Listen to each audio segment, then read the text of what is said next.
पूज्य स्वामी राम सुखदास जी कहते हैं, भगवान विश्वास का विषय है, विचार का नहीं। भक्ति का मार्ग विश्वास मार्ग है।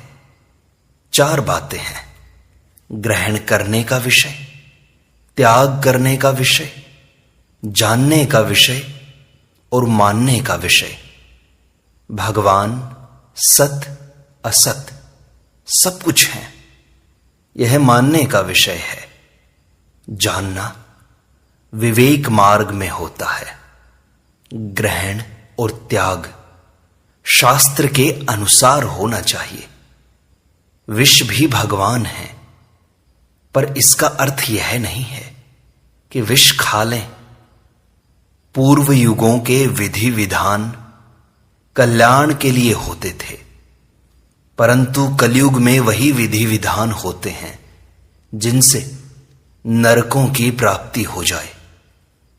विचार करें, आपकी दृष्टि में कोई चीज स्थिर रहने वाली दिखती है क्या, जिस पर आप भरोसा करो, आश्रय लो? ऐसी कोई चीज स्थिर दिखाई देती है क्या? किसके भरोसे निश्चिंत बैठे हो? आप सदा रहना चाहते हो या मरना चाहते हो? रहना चाहते हो तो क्या शरीर से रह जाओगे? मिटने वाले का सहारा कब तक टिकेगा? कम से कम जो चीजें नाशवान या बिछुड़ने वाली दिखाई देती हैं, उनका भरोसा विश्वास छोड़ दो। क्या हम सदा बोलते ही रहेंगे? क्या हमारी सुनने सुनाने चलने आदि की सामर्थ्य सदा रहेगी?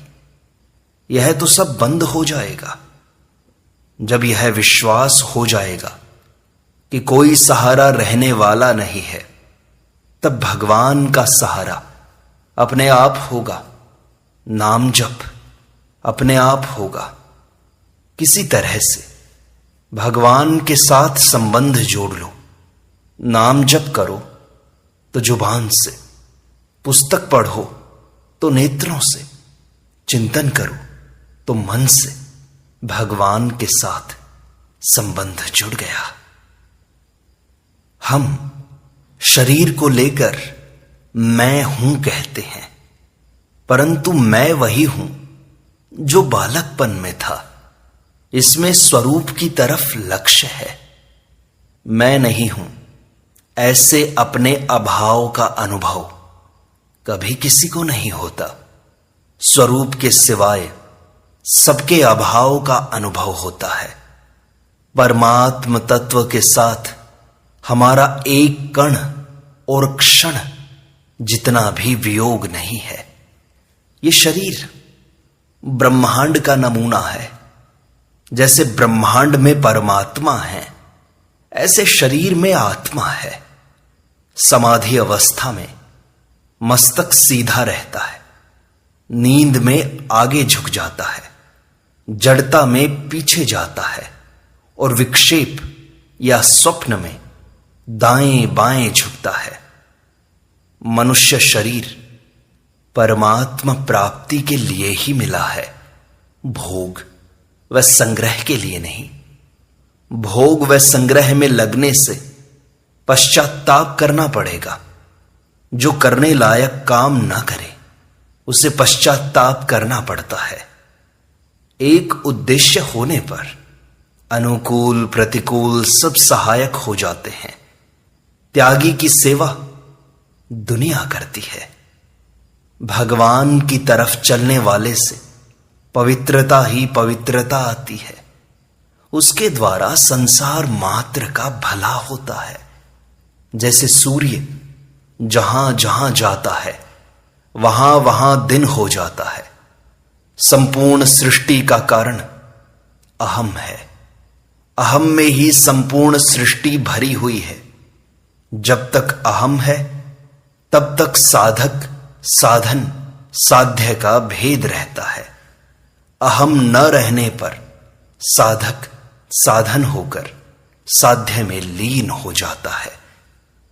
न बाहर से कुछ करें, न भीतर से। इससे बड़ी शांति विश्राम मिलता है। यह साधन हाथ लग जाए तो क्रिया भारी लगने लगेगी।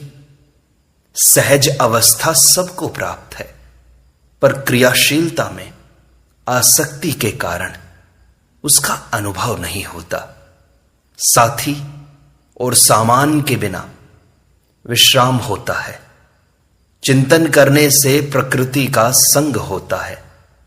जैसे घर पहुंचने पर फिर चलना नहीं होता, ऐसे यह तत्व हमारा असली घर है।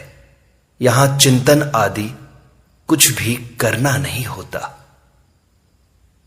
मेरे विचार से गीता का सर्वोपरि सिद्धांत है वासुदेवः सर्वम्। इसका अनुभव करने वाले महात्मा को भगवान ने अत्यंत दुर्लभ बताया है। स महात्मा सुदुर्लभः, और अपने को सुलभ बताया है। तस्याहं सुलभः। भगवान प्रसन्न होते हैं तो मानव शरीर देते हैं, जिससे जीव नरकों में भी जा सकता है।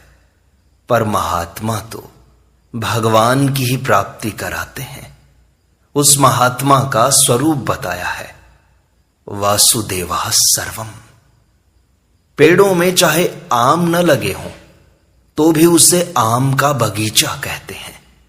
खेतों में बाजरी न होने पर भी उसे बाजरी की खेती कहते हैं। इसी तरह भगवान ने अपने आप को सबका बीज बताया है। श्रीमद् भगवद गीता में भगवान कहते हैं, बीजम माम सर्वभूतानाम विद्धि पार्थ सनातनम। भगवान ने सृष्टि रचना की तो कहीं से मसाला मंगवाया? ये खुद ही संसार बन गए। एकोहम बहुश्यामा, आदि और अंत में बीज रहता है। ऐसे ही सृष्टि के आदि और अंत में भगवान ही है, तो फिर बीच में दूसरा कहां से आया? एक ही जल, भाप, कोहरा, वर्षा, ओले, बर्फ आदि अनेक रूपों से हो जाता है। ऐसे ही एक परमात्मा अनेक रूपों से हो रहे हैं। सोने से बने अनेक गहनों में सोने के सिवाय क्या है? परमात्मा से बने संसार में सब कुछ परमात्मा ही है। सोने से बनी विष्णु की मूर्ति हो या कुत्ते की, सोने में क्या फर्क है? ऐसे ही संसार में कोई महात्मा है, कोई दुष्ट है, पर परमात्म तत्व सब में एक ही है। एक श्रोता ने पूछा, वासुदेवः सर्वम होते हुए भी अविनाशी विनाशी का भेद कहां से आ गया? स्वामी जी ने कहा, आपके यहां से आया है। यह भेद मनुष्य ने पैदा किया है और वही इसे मिटा भी सकता है। करना हो तो सेवा करो। विचार करो कि सबका भला, सुख, हित कैसे हो। अपने सुख स्वार्थ के लिए तो पशु पक्षी भी लगे हुए हैं, पर यह मनुष्य का काम नहीं है। सबसे दुर्लभ चीज मनुष्य शरीर तो हमें मिल गया, अब और क्या चाहिए? अब केवल सेवा और भजन करो। भगवान की विशेष कृपा से मनुष्य शरीर मिलता है। मनुष्य शरीर, मुमुक्षा और सत्संग, ये तीनों दुर्लभ हैं। सत्संग मिल जाए, भगवान की याद आ जाए, तो इसे भगवान की विशेष कृपा समझनी चाहिए। एक दूसरे को भगवान की याद कराते रहें, भगवान की चर्चा करते रहें। दीपक तले अंधेरा रहता है, पर दो दीपक आमने सामने रख दें तो अंधेरा नहीं रहता। जो बीत गया है उसे होनहार ही समझना चाहिए, और जो नहीं आया है उस पर विचार करना चाहिए। हेयम दुखम अनागतम। शास्त्र और संतों की वाणी में नाम जप तथा सत्संग की बड़ी महिमा आई है। सत्संग का फल तत्काल दिखाई देता है। शास्त्रों को पढ़ने से उतना ज्ञान नहीं होता जितना सत्संग से होता है। शास्त्र पढ़ने वाले से भूल हो सकती है, सत्संग करने वाले से नहीं। सत्संग करने से शास्त्र और तरह के दिखाई देने लगते हैं। सत्संग करने के बाद रामायण, भागवत आदि ग्रंथ विलक्षण दिखाई देने लगते हैं। सत्संग से गहरी बातों का ज्ञान होता है और मुफ्त में बिना उद्योग किए होता है। सत्संग में कमाया हुआ धन मिलता है। सत्संग से जल्दी और विशेष लाभ होता है, कारण कि ज्यादा संसार कानों के द्वारा सुनने से भीतर प्रविष्ट हुआ है। अतः सत्संग सुनने से ही संसार बाहर निकलेगा। मनुष्य शरीर तो प्राप्त हो गया, अब केवल मेरा कल्याण हो जाए, यह इच्छा हमारे अंदर पैदा हो जाए। मुझे तो साधन ही करना है, यह भाव हर समय अटल रहना चाहिए। कोई भी काम साधन विरुद्ध नहीं होना चाहिए। निषेधात्मक साधन तेज होता है। साधक की खास बात है बुराई का त्याग करना। न बुरा चाहें, न बुरा चिंतन करें, न बुरा कहें, न बुरा करें। हमारे द्वारा किसी का भी बुरा न हो, इस विषय में सावधान रहने की बड़ी आवश्यकता है। भगवान से भी प्रार्थना करो कि हे नाथ, मेरे द्वारा किसी का अहित न हो जाए। किसी का अहित न करने से हित करना शुरू हो गया। किसी का भी अहित न करना साधक मात्र का काम है। निषेधात्मक साधन से जल्दी कल्याण होता है। किसी में बुराई दिखाई दे तो विचार करें कि ये भगवान के लाडले बेटे हैं, ज्यादा लाड़ प्यार से बिगड़ गए हैं। अथवा यह विचार करें कि भगवान जैसा रूप धारण करते हैं वैसा ही काम करते हैं। जैसे भगवान नरसिंह प्रहलाद जी को चाटते हैं क्योंकि पशु चाटते हैं। भगवान कलयुग में कली की लीला करते हैं। हम बुद्ध को भगवान मानते हैं पर उनके सिद्धांत थोड़े ही मानते हैं। दूसरों में जो दोष दिखाई देते हैं वे आगंतुक हैं। जैसे चेहरे पर साबुन लगा लो तो उसे देखकर हमें दुख नहीं होता। उत्कट अभिलाषा न होने से ही परमात्मा की प्राप्ति कठिन हो रही है। उत्कट अभिलाषा हो तो परमात्मा प्राप्ति में देरी का कोई भी कारण नहीं बचता। हमारे सम्मुख होने में ही कमी है बस। इस कमी का कारण है भोग और संग्रह की इच्छा। परमात्मा प्राप्ति में देरी नहीं है, पर हमारी लगन की कमी से देरी हो रही है। संसार की प्राप्ति इच्छा के अधीन नहीं है, परमात्मा प्राप्ति इच्छा के अधीन है। उत्कट इच्छा से भी परमात्मा मिलते हैं और कोई भी इच्छा न रहने से भी परमात्मा मिलते हैं। शिष्य के धन का हरण करने वाले गुरु तो बहुत हैं, पर उसके हृदय के ताप का हरण करने वाले गुरु दुर्लभ हैं। गुरुवो बहवः सन्ति शिष्य वित्तापहार कहा, तमेकम दुर्लभम मन्ये शिष्य हृत्तापहारकम। जो परमात्म तत्व की प्राप्ति का ठीक मार्ग बता दें वे गुरु हैं। खास गुरु वह है जिसके वचनों से हम संसार, जीव और परमात्मा तीनों को जान जाएं। इन तीनों को न जानना ही अंधकार है। इस अंधकार को जो मिटा दे वह गुरु है। जगत और जीव को तो जान सकते हैं पर परमात्मा को जान नहीं सकते, प्रत्युत मान ही सकते हैं। सूर्य तो बाहर का अंधकार दूर करता है, पर गुरु वह होता है जो हृदय का अंधकार दूर कर दे। भगवान के शरण हो जाएं, अपना सब कुछ प्रभु में मिला दें, उसी में तल्लीन हो जाएं, जैसे गुरु भक्त गुरु में ही तल्लीन हो जाता है। हम सदा से ही भगवान के हैं, हम सदा से ही भगवान के शरण हैं। इसकी पहचान है कि क्या हमने अपनी इच्छा से यह जन्म लिया है। शरणागति में परिश्रम नहीं करना पड़ता, यह नींद लेने के समान सुगम है, पर इसमें अहंकार बाधक है। एक दिन यह सब कुछ छोड़कर जाना पड़ेगा।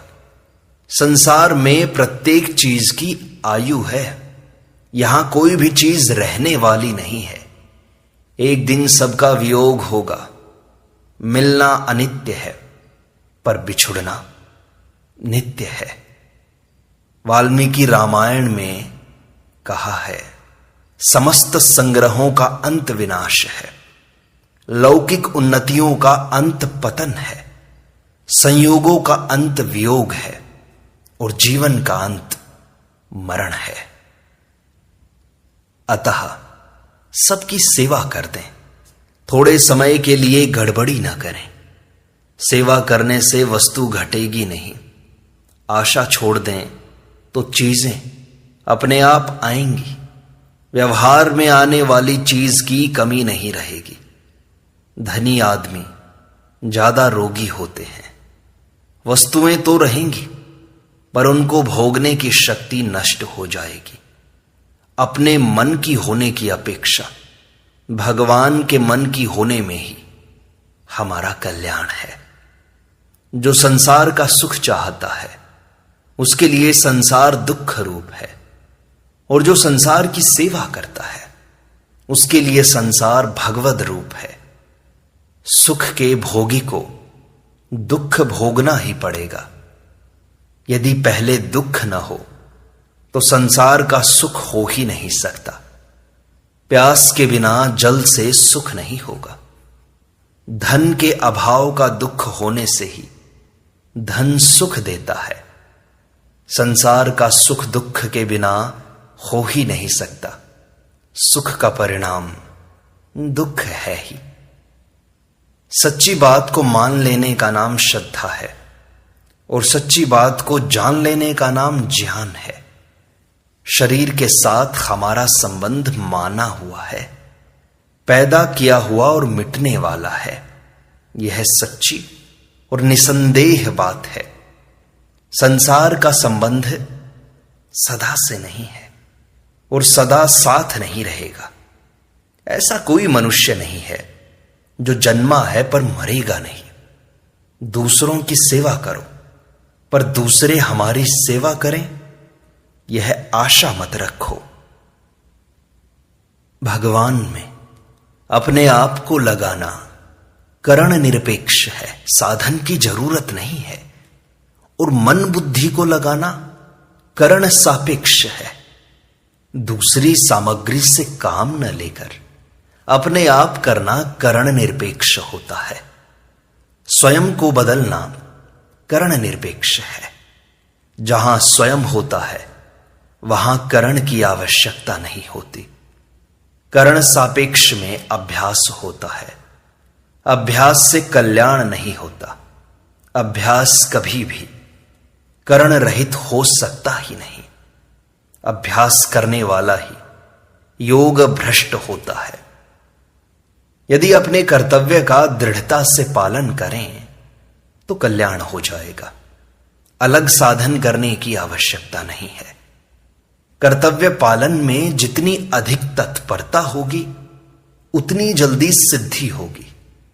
विधि की अपेक्षा भी निषेध का ज्यादा आदर करना चाहिए। विधि की कमी तो माफ हो जाएगी, पर निषेध माफ नहीं होगा। इसलिए निषेधात्मक साधन तेज होता है। मिली हुई वस्तु अपनी नहीं है और बिछुड़ने वाली है। न जीने की इच्छा करें, न मरने की इच्छा कोई न करें। अनुकूलता की इच्छा करने से अनुकूल परिस्थिति बनी रहेगी। यह कोई नियम नहीं है। जितना सुख भोगेंगे उतना ही स्वभाव बिगड़ेगा। सेवा और प्रेम की भूख भगवान को भी है। वस्तुओं को भगवान के अर्पण करने का अर्थ है मेरापन छोड़ देना, अर्थात उसे अपना न मानना। अर्पण करने से आपकी एक तोला भर वस्तु घटेगी नहीं, पर निहाल हो जाओगे। भक्त में भाव, श्रद्धा, विश्वास की और ज्ञानी में विचार, विवेक की प्रधानता होती है। एक राजा ने महल बनाया, उसमें कारीगरी के लिए 2 आदमी बुलाए गए। राजा ने पूछा तो एक ने कहा कि मैं चित्रकार हूं और दूसरे ने कहा कि मैं विचित्रकार हूं। राजा ने दोनों को दीवार पर चित्र बनाने के लिए कह दिया। दोनों ने कमरे के बीच में पर्दा लगवा दिया।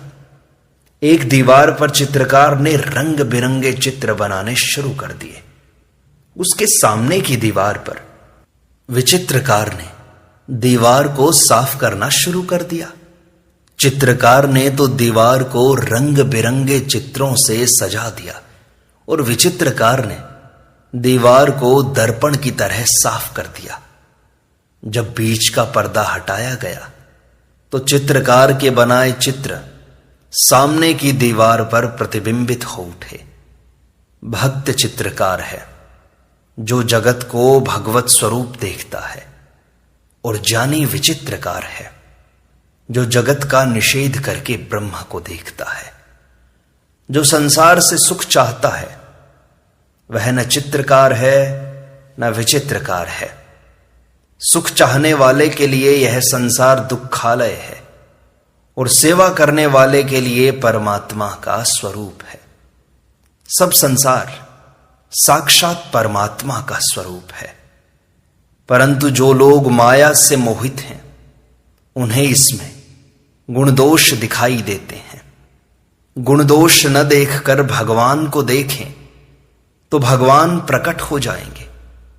न गुण देखें न दोष देखें, प्रत्युत परमात्मा को देखें।